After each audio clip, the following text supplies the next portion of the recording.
Jackie Lee Pies for Shadowboxruk UK. I'm here at the amazing Peacock Gym, the Performance Centre of Epping, with Denzel Bentley. How you doing, Denzel? How you doing? Good, thanks. And yourself? Yeah, good, good. Lovely gym. Yeah, proper nice gym.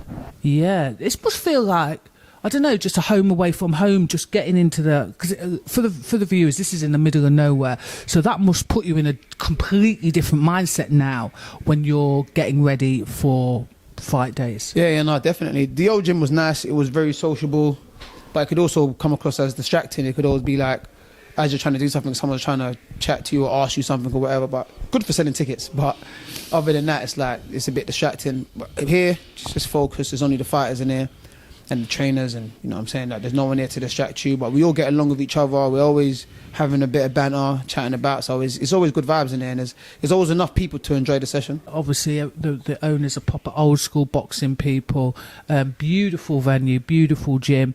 So let's talk about your fight, which is May the 13th. Yeah. Against Denzelbentley for the British Middleweight title. I'm going to say, when I heard about this fight, I'm going to say I was excited. Is that kind of the general consensus?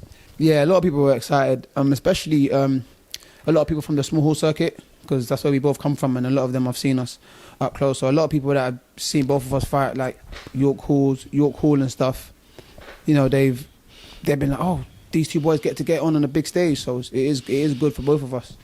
Yeah, I like the way you said that. It's good for both of us, because it really and truly is. The reason why I laughed earlier on is not because it's you two fighting, because like May the 13th, that was the other thing. When I heard it was May the 13th, Friday the 13th, I was like, man, I don't know about you. I'm right. I won my title on Friday the 13th against Heffron, so... Did you? Yeah, those things don't mean nothing to me. That's good then, that's good. Right. I just want to do a little quick rundown of I don't mean it as a disrespect, but I'm just going to give the viewers a little rundown of your kind of previous career as an amateur. So you were an amateur, was it for the Times, or why do I think it's the Times? Fisher ABC. Oh, was you a Fisher boy? Yeah, Fisher boy. You turned over you went into amateur boxing quite late though, didn't you? Yeah. And then you turn over in 2017 and you've had 5 years of grinding. Yeah. Grinding on that small hall scene. When you decided to turn over, I know how education is really important to African families. How did that conversation go? It was, to be honest, it was a conversation I avoided. So instead of saying to my parents, look, I'm not going back, I just didn't go back. And then Mum kept asking me, hey, when did you start? I'm like, oh, my friend told me next week. Oh, next week, I thought you meant to start. Oh, yeah, they told me they pushed it back because some of the courses are blah, blah. Then she goes, listen, I'm not stupid. Eventually, she's like, I'm not stupid. What happened? Why aren't you going back? I said, oh, Mum, I can't do it. And she went, what? You're not going back? I thought, yeah, I'm in it now. And then it just, not an argument, but it was a bit of a heated conversation. It was like, look, Mum, I can't do it. Like, there's nothing that I want to do there. Like, the course I'm doing, the job options they're giving me don't make any sense. Like, the job options they're giving me, I can do a course outside of university for much cheaper, individually, and be qualified to do all those jobs that they're giving me, apart from obviously being a teacher. So I just thought, there's no point wasting so much money getting to university. And I done 2 years. Wow. But then I just thought about, I asked, oh, what's the, you know, the job options I can do this? And I thought about it, and I weighed up the options, and I thought, I can do this when I'm 60. Everything they've told me I can do. So it's like, with boxing, I can't waste too much time with boxing, especially where I started late. By the time I got to uni, I'd only had about 1 or 2 fights. And plus, every time I had a deadline, I'd miss it to go to the gym. Because I went uni in Twickenham. I was training in Bermondsey. It's a bit of a journey. So if I got training at 6, the latest you can get at 6:30, the deadline's at 6. There's no way I'm staying till 6 because I'm not making it to training.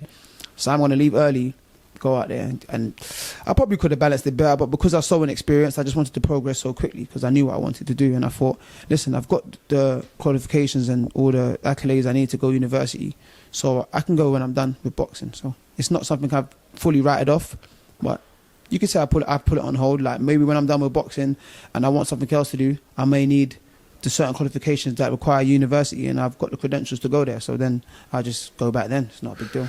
It's true. I hear that. Did you kind of drop it like that though when you spoke to your mum? Did I they didn't ask? drop it like that. Did they ask for the money back for the 2 years of fees back?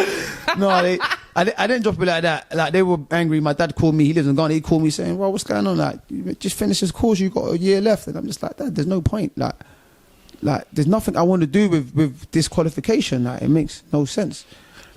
And then I just thought, and then they were just angry at me, and I just thought, look, it is what it is. Like, I can't go back. That, of course, like, you lot have been guiding me all the way through this life. It's time for you lot to let me make my decisions, kind of thing. You feel me? So they just said, "All right, cool, whatever." Eventually, they're like, "Listen, we'll support you, whatever it is." And then when I turned professional, you know, they kind of saw the journey, because I dropped out when I said an amateur, and they're thinking, "Brother, you're not even earning from this. Like, what are you doing? You can balance it." And that's why I dropped out. And then when I turned professional, they kind of saw the journey. And then after first fight, second fight, third fight, they kind of saw it was going. Of course, I stopped everyone in the first fight. And they're like, "Oh, you're not bad at this. All right, let's go." And then it was like, "All right, cool." And now that's very supportive. Is that giving you like literally the extra drive? So you've tasted a lot. It's not always great, but you know what? There's lots to learn. And we've seen in the past when you drew against Heffron, you just turned it up a little bit the next time out, and then, do you know what I'm saying? For those that don't know, he went out and beat him after. So yeah, talking about that cash fight, yeah, what are the positives that came out of that? Positives were, you know, my mindset, my eagerness to get back in the gym. It was like, look, let's just get straight back. Let's not do this, because I see a lot of guys lose, and it's like they take the rest of the year off, and it's like, where you going, bro? Like, come back. You know, for me, like, get back in the gym, get ahead in the game. Like, doesn't mean if people are going to talk rubbish anyway, regardless if you win, lose or draw. Like, you could win in a scrappy fight and they say you can't fight, so they're going to talk rubbish anyway. So I just thought, forget what everyone's saying. To be honest though, I'm lying, I did read every single comment. Did you really? Instagram, Twitter, and YouTube. And I thought, soak it all up. Let these guys soak it all up, get it all out. And then I was like, after I read it, cool. Instagram, everyone on my page, okay, let's see what you're saying. Twitter, okay, let's see what everyone's saying. Even YouTube, I've gone on YouTube, I'm on the fight, I'm looking at the comments. That's deep. Let's see what everyone's saying. I just sat in my bed and I read every comment, and I thought, all right, cool. I'm going to make sure you lot can't get me down, because I'm already down. You can't get me any more down than I am now. Like, I read every comment and I was like, say no more. Took my time. Some of them were funny, I laughed at.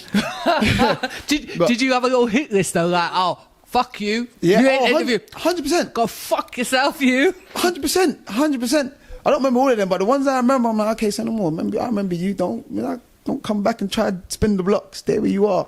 That's my mindset. But it's like, yeah, you lot ain't getting me down. So I was like, soak it all up. Say no more. Got back in the gym now, and it's like, okay, all of you lot would try and share. I'm gonna make you eat your words, but you can't spin the block and try to be like, oh yeah, Team Denzel. Like, that's fine, but not on this side. I'm all right.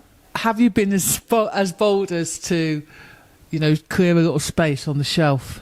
That's going right back where it was before. It's mine anyway. That space has been there. You've been just cleaning. It's been there. Yeah. It's going right back where it was before. Yeah, wishing you all the best next Friday. It's been an absolute pleasure to catch up with you, and yeah, good luck. Thank you.